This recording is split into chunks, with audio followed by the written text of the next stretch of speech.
Rajaraju SP 4 రోజుల కిందట constable కేసుల్లో ఇద్దరిని వేసేయాలని చెప్పినాడంట. నాకు వార్త తెలిసిందే నా కొడుకుకు చెప్పినాను, నాయన వద్దు ఈ వార్త తెలిసింది కన్నారు అంటే, అమ్మ మంత్రితో చెప్పి అమ్మ అన్నాడు. ఎన్నెన్ని ఫరూక్తో చెప్పమని నిన్న చెప్పించిన నాయన. ఆ ఫరూక్ ఏం చెప్పినాడు, ఈ ఎస్పీ డ్రామా ఆడి నా కొడుకుని ఖతం చేశాడు. నేనైతే ఈ బాధను భరించలేను. నా కొడుకు తప్పు చేయలేదు, కానిస్టేబుల్ చంపలేదు. చంపిన వాళ్ళు వేరే, చంపిన వాళ్ళు సుబాను మాలిక్ వాళ్ళల్లో ఉండారు.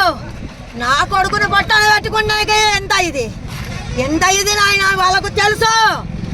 ఒక్కడు దొరకలేదు పెద్ద అని. నా కొడుకును 3 నెలలు మమ్మల్ని టార్చర్ పెట్టి ఆ పెద్ద ఎక్కడున్నారని ఫోన్లో వాడిని మంచి మాటలు పెట్టించి పెద్దగాన్ని పట్టించినారు. వాళ్ళు పట్టుకోనికి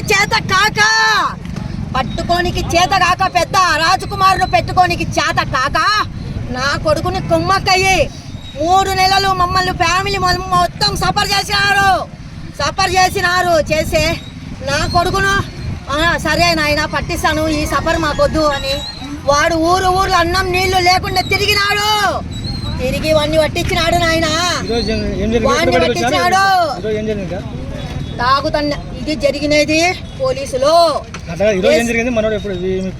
మనోడు పొద్దున మైదుగురుకు స్వామి దగ్గరికి వచ్చినాడు. వచ్చి అమ్మ నేను వస్తానని చెప్పి ఇంటికి పోయినాడు. అన్న చెట్టు కింద తాగుతుంటే వీళ్ళు కారు వేసుకొని పోయినారంట. తుఫాను ఏందో 8 మంది పోయినారంట. వీళ్ళు ఏమేమి గేమ్ ఆడుకున్నారో ఈ పోలీసులు. చేసింది పోలీసులే. ఈ వార్త నాకు 4 రోజుల ముందే ఎస్పీ ఆఫీస్ నుంచి ఇన్ఫర్మేషన్ వచ్చింది.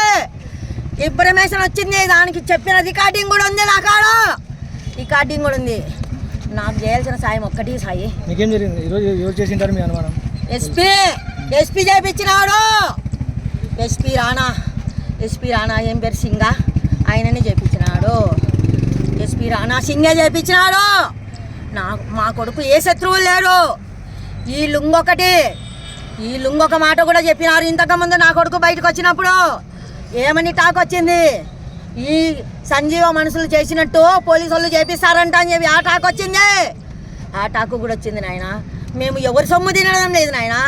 మేమేమి మిద్దెల మేడలు కట్టాలా? కట్టిన నా కొడుకులు ముంచిన నా కొడుకులు బతకమని నాయన.